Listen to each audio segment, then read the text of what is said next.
Lumpy disease पर आपने बोलने का मौका दिया, उसके लिए धन्यवाद।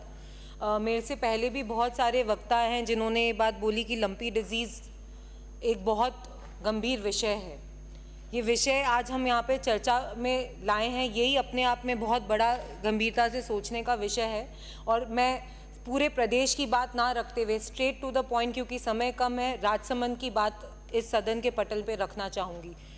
जून 1 को जब जैसलमेर में पहली बार ये केस आया, लंपी डिजीज़ का एक केस, तो सरकार को चाहिए था कि वो प्रोएक्टिव बिहेवियर रखकर, प्रिकॉशंस लेते हुए बाकी के सारी जगह, उन सब विधानसभाओं में, उन सब जिलों में एटलीस्ट वैक्सीनेशन ड्राइव चालू करते, जिसकी वजह से ये लंपी डिजीज़ नहीं बढ़ती। सभापति महोदय, हमारे यहाँ पे राजसमंद में एक भी केस नहीं था तब, और धीरे धीरे बढ़ते बढ़ते आज सुबह की ये स्थिति है कि आज सुबह के आंकड़े हैं कि 20,000 से ज़्यादा गायें आज हमारे यहाँ पर लंपी से ग्रसित है। राजसमंद जिला की बात कर रही हूँ मैं, और ये सिर्फ ये सरकारी आंकड़े हैं, तो हम ये समझ सकते हैं कि सरकारी आंकड़ों से कहीं ज़्यादा वहाँ पर ये लंपी डिजीज़ फैल चुकी है।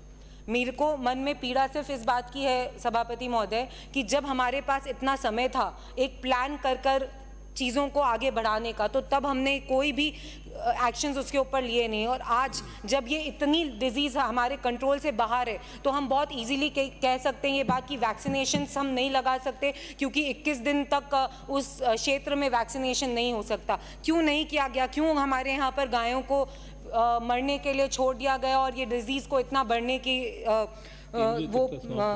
आगे बढ़ी ये डिज़ीज़?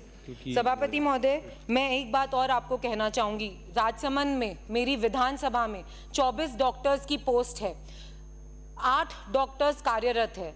आधे से ज़्यादा पशुपालन जो सेंटर्स हैं वो बंद है, ताले लग रहे हैं, वो खुले भी नहीं हैं। और इन 8 डॉक्टर्स में भी सीधे सीधे ये बोला जाता है, अगर कोई फ़ोन करता है कि आप हमारे को मेडिसिन दें, हमारे को मेडिसिन प्रोवाइड करें, तो वो एक पर्ची पे लिखते हैं, वो ये बात बोलते हैं कि जाओ प्राइवेटली ये मेडिसिन खरीदो। जब हम लोगों ने 10 लाख, एक हफ्ते पहले मैंने पशुपालन विभाग के वहाँ के अधिकारियों से पूछा कि मैंने 10 लाख रुपए जो संशोधन करे हैं, आप मुझे उसकी डिटेल्स दीजिए कि कहाँ कहाँ किस किस पंचायत में कितनी दवाइयाँ आप लोगों ने पहुँची है और क्या आंकड़े हैं, कितनी गायें बीमार थी और उस हिसाब से दवाइयाँ पहुँची या नहीं पहुँची। मंत्री महोदय, मुझे बोलते हुए दुख हो रहा है कि उन्होंने मुझे ये बात बोली कि हम पंचायत समिति के हिसाब से आपको दे देंगे, लेकिन पंचायत वाइज कोई आंकड़ा नहीं है। दवाइयाँ जब पंचायत वाइज डिस्ट्रीब्यूट हुई, ऐसा हमें कहा जा रहा है कि नहीं हम डिस्ट्रीब्यूट कर रहे हैं, तो वो दवाइयां जा कर रही है, क्योंकि लोगों तक तो पहुंच नहीं रही। आज मॉर्निंग का ही आपको एक और किस्सा जरूर बताऊंगी। बामन टुकड़ा एक पंचायत है मेरे क्षेत्र में मंत्री महोदय, वहां कर एक पशुपालक ने फोन करा, डॉक्टर ने वहां का जो LSA था उसको फोन करा और उसको बोला कि हमें दवाइयों की सख्त से सख्त जरूरत है, क्योंकि आइसोलेशन सेंटर्स बने हुए अभी 1 हफ्ता ही हुआ है, उन आइसोलेशन सेंटर्स में दवाइयाँ नहीं है। तो उस LSA का जवाब उस पशुपालक को ये था कि हमारे यहाँ पर तो सिर्फ रुई और पट्टी ये मौजूद है, आपको जो दवाइयाँ लानी है आप मार्केट से लेकर आओ। आर्थिक स्थिति उस पशुपालक की क्या होगी? अपनी बात को, मुझे पता है समय बहुत कम है, मैं जितने पॉइंट्स रख सकूंगी उतने मैं रख लूंगी, लेकिन आपको मैं यही निवेदन करूंगी कि हर जना